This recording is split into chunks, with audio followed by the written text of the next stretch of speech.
Hey guys, it's Cheyenne Burrows. Thanks for tuning in to this week's episode.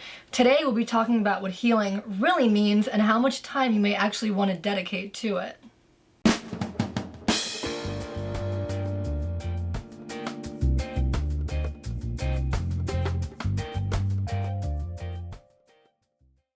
Some say that they have healed and that they live better lives for it. Meanwhile, some are perplexed as to how they could ever heal. My favorite author, Augustin Burroughs, who has written countless memoirs of his very fucked life, believes that heal is a TV word, that while sounding pretty and ideal, that it is in fact forced and plastic. The definition of healing is to get better, not to be cured, and despite common belief, to be cured does not mean to be rid of. Rather, it implies to be relieved of the symptoms of a condition or disease.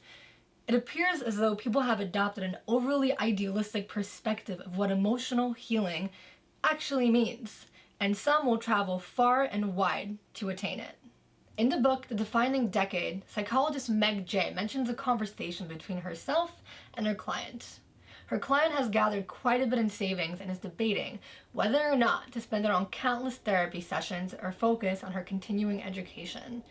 Her client genuinely believes that unless she resolves her past, akin to her terrible relationship with her father, that she will never be happy. Meg J was shocked by how much time and money this woman was willing to spend, all in the name of healing, all the while failing to consider her current circumstance, which included the development of her career and her existing relationships. She advised her client against it and expressed that while it's one thing to want to understand your past, it's another to continue living in it. Having spent time in therapy, I have to admit that the past may have something to offer. It can offer insight into why you are how you are and who you are today. It can encourage you to reflect on your beliefs, the choices you've made, the behaviors you repeat, the relationships you've developed, and the people you've been willing to call friend, lover, or foe.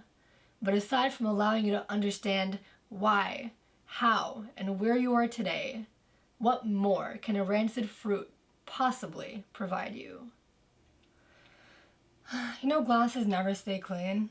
They ensure you that little cloth will do everything you need, and it definitely doesn't, so thanks for that, you know? Nah mean so, nah mean. I do not believe in healing when it is perceived to have the ability to erase what once was. There is no guarantee that one will forget, forgive, or ever stop grieving. Beyond understanding, there is nothing else to gain from the past. Perhaps it's time to augment our unrealistic perspective of this verb and replace it with a few others. Overcome, surpass, accept, move on, disregard, select, as in selective memory, which I have a ton of. I know the idea of healing is important to a lot of people, but I believe in progress and growth through discipline, which means forcing yourself to repeat a behavior until it becomes habitual. So consider this: if you don't force yourself to get off your ass, to wipe the tears, to set aside and suppress in order to refocus, how the fuck do you build a life for yourself? How much can one dwell?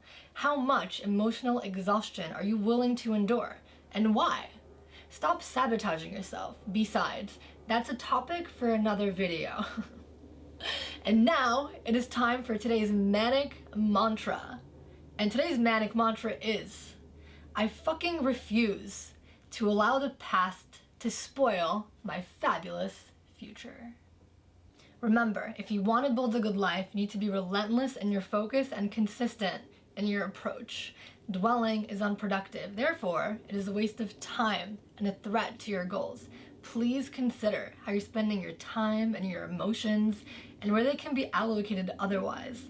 The biggest mistake people make is allowing their past to haunt their present. If you really want to heal from the pain of your past, halt every craving to reawaken the dead. Take the power back and remember that the present is relevant.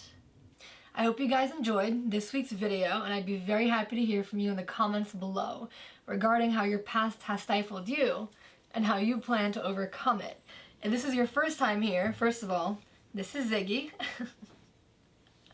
If it's your first time here, I'd love for you guys to subscribe as I post thought-provoking videos every week. And my goal here at the Karmic Press is to shed light on all aspects of this crazy reality.